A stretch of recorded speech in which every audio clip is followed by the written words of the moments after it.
Hey there, greetings everyone, and welcome back to another episode of Plan B Success. Hard work can lead to wealth.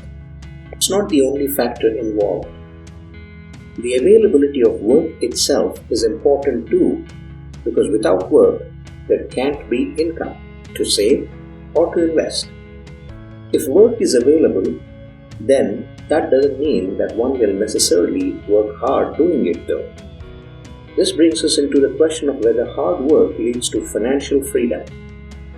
Does work lead to wealth? Poverty and unemployment, on the other hand, go together like a horse and carriage. When one is high, so is the other. This isn't always true. Some nations have managed to reduce poverty while increasing unemployment at the same time, though that's not an easy trick. Still, it shows that work and money are tied together. This question of work and money becomes more complicated in developed nations where work is less and less necessary for survival than it used to be. It wasn't so long ago in the grand scale of history that work was mandatory if one wanted to eat, but with food production becoming industrialized, work is no longer required for subsistence. Largely, work has shifted from work for survival to work for income. Some work is still done because we need the products or services it produces, but increasing work hours are spent doing tasks that are service related and do not necessarily produce products. Why do we work so much? Well, work builds character, and one needs money to live in advanced societies. Some people work hard for work itself. Others work hard in hopes of achieving their end goals, personal or professional. But work is work, and time spent working isn't time done living. It might make sense to spend more energy on work if one will gain more money from it. But this simply isn't the case.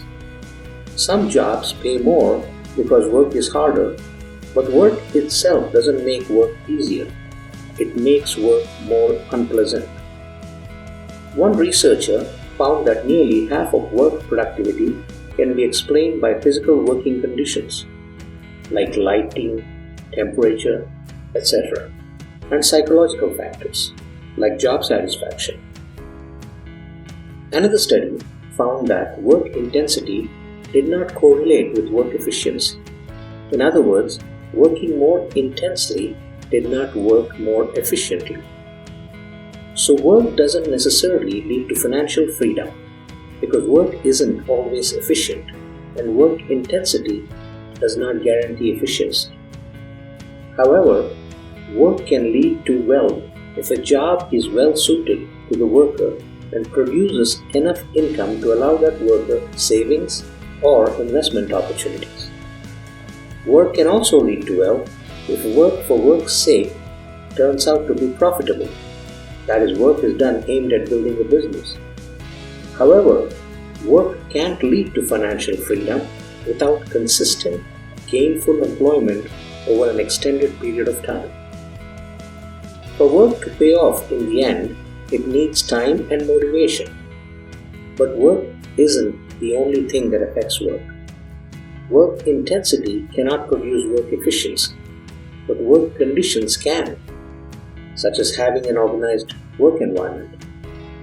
This is why good work environments are important. They make work more efficient and thus allow for more work to get done in less time. But work efficiency isn't everything. Work satisfaction also plays a role in work productivity. This means that work satisfaction is important if work intensity or work conditions are not enough to make work productive.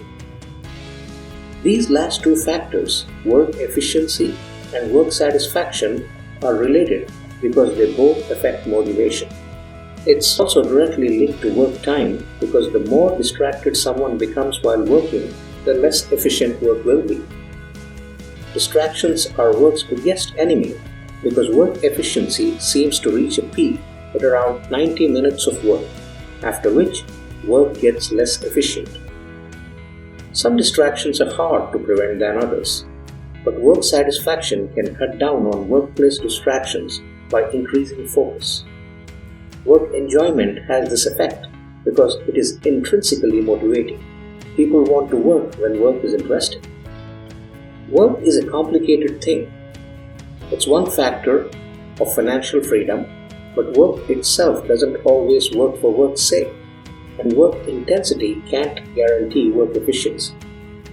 Work conditions affect work productivity, work satisfaction affects work efficiency and motivation, and work time seems to have a peak somewhere around 90 minutes before decreasing in efficacy. Financial freedom requires work time, work satisfaction, work efficiency, and work conditions.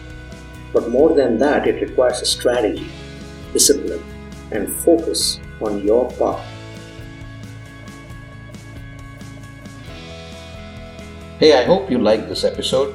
Go check out the others, and you'll find inspiring content there as well. And do share and subscribe and make sure you spread the word. Thank you.